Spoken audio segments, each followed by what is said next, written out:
Assalamualaikum warahmatullahi wabarakatuh. Salam sejahtera bagi kita semua.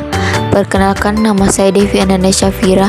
Di sini saya akan memaparkan materi tentang pengembangan pendekatan konsentris dalam pengembangan kurikulum pendidikan, yang dimana pemaparan materi kali ini yaitu untuk memenuhi tugas mata kuliah pengembangan kurikulum dan bahan ajar yang diampuh oleh Ibu Dr. Evi Segarawati Ampri, SPD, MPD. Baiklah, di sini terdapat 4 pokok pembahasan. Pembahasan yang pertama yaitu landasan pengembangan kurikulum. Yang kedua, pendekatan lintas budaya dan kurikulum. Yang ketiga, kurikulum multikultural masa mendatang.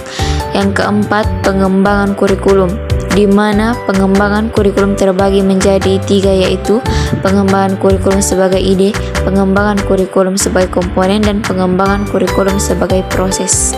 Langsung saja masuk kepada pembahasan pertama, yaitu landasan pengembangan kurikulum. Jadi, kurikulum bagi suatu lembaga pendidikan tidak bisa statis, karena prinsip pengembangan kurikulum harus need and marketable, atau menjadi kebutuhan sesuai segmen pasar yang laku dalam dimensi waktu itu. Itulah sebabnya sudah lama para ahli pendidikan dan kurikulum menyadari bahwa kebudayaan adalah salah satu landasan dari pengembangan kurikulum. Yang kedua yaitu pendekatan lintas budaya dan kurikulum. Literatur mengenai pendidikan multikultural menunjukkan adanya keragaman dalam pengertian istilah tersebut. Banks 1993 menyatakan bahwa meskipun tidak ada konsensus tentang itu, ia berkesimpulan bahwa di antara banyak pengertian tersebut, maka yang dominan adalah pengertian pendidikan multikultural seperti di atas tentu terbatas dan hanya berguna bagi para pengembang kurikulum dalam satu aspek saja, yaitu dalam proses mengembangkan konten kurikulum. Sayangnya, pengertian itu tidak dapat membantu para pengembang kurikulum dalam menggunakan kebudayaan, dan dalam konteks ini menggunakan kenyataan budaya yang multikultural sebagai landasan dalam mengembangkan visi misi, tujuan, dan berbagai komponen kurikulum. Yang ketiga yaitu kurikulum multikultural masa mendatang. Proses pengembangan multikultural haruslah meliputi 3 dimensi kurikulum, yaitu kurikulum sebagai ide, kurikulum sebagai dokumen, dan kurikulum sebagai proses. Ketika dimensi kurikulum ini berkaitan satu dengan lainnya, dan kurikulum sebagai proses dilaksanakan dengan berbagai kebijakan kurikulum.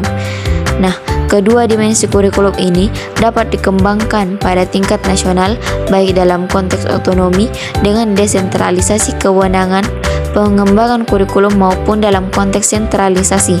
Perbedaan antara keduanya adalah pada jenis informasi yang akan diberikan, di mana untuk konteks otonomi kewenangan dalam pengembangan yang lebih operasional dan rinci diberikan kepada daerah. Seperti yang kita ketahui tadi, bahwa pengembangan kurikulum terbagi menjadi 3, yaitu pengembangan kurikulum sebagai dokumen dan pengembangan kurikulum sebagai proses. Yang pertama yaitu pengembangan kurikulum sebagai ide. Pengembangan kurikulum sebagai ide adalah langkah awal dan langkah yang sangat menentukan karakteristik kurikulum di masa mendatang. Apakah yang akan dihasilkan adalah kurikulum multikultural, kurikulum monokultural, ataukah kurikulum yang diberlakukan secara umum tanpa memerhatikan perbedaan kultural yang ada. Pengembangan kurikulum yang kedua yaitu pengembangan kurikulum sebagai dokumen. Pengembangan kurikulum sebagai dokumen menyangkut pengembangan berbagai komponen kurikulum seperti tujuan, konten, dan pengalaman belajar serta evaluasi. Tujuan adalah kualitas yang diharapkan dimiliki siswa yang belajar berdasarkan kurikulum tersebut. Pengembangan kurikulum multikultural harus terbuka pada berbagai pandangan dan pendekatan perumusan tujuan. Pengembangan kurikulum yang ketiga dan yang terakhir yaitu pengembangan kurikulum sebagai proses. Nah, pengembangan kurikulum sebagai proses sangat ditentukan oleh guru, baik dalam konteks sentralisasi maupun dalam konteks otonomi. Peran guru tersebut tetap sama. Mereka adalah pengembang kurikulum pada tatanan empirik yang langsung berkaitan dengan siswa. Oleh karena itu, jika kurikulum yang dikembangkan tidak sesuai dengan apa yang sudah ditentukan dalam kurikulum sebagai ide dan kurikulum sebagai dokumen, maka kurikulum sebagai proses bukan lagi kelanjutan dari keduanya. Kesimpulan pada materi kali ini yaitu kurikulum yang menggunakan pendekatan pengembangan multikultural haruslah didasarkan pada prinsip keragaman budaya menjadi dasar dalam menentukan filsafat, teori, model dan hubungan sekolah dengan lingkungan sosial budaya setempat. Keragaman budaya menjadi dasar dalam mengembangkan berbagai komponen kurikulum seperti tujuan, konten, proses, dan evaluasi budaya di lingkungan unit pendidikan adalah sumber belajar dan objek studi yang harus dijadikan bagian dari kegiatan belajar siswa, dan kurikulum berperan sebagai media dalam mengembangkan kebudayaan daerah dan kebudayaan nasional. Baiklah, itulah tadi pemaparan materi dari saya mengenai pendekatan konsentris dalam pengembangan kurikulum pendidikan. Semoga apa yang saya jelaskan dan paparkan di materi kali ini dapat dipahami dan dapat dimengerti. Apabila ada kekurangan dalam penjelasan, mohon dimaafkan. Dan saya akhiri. Wassalamualaikum warahmatullahi wabarakatuh.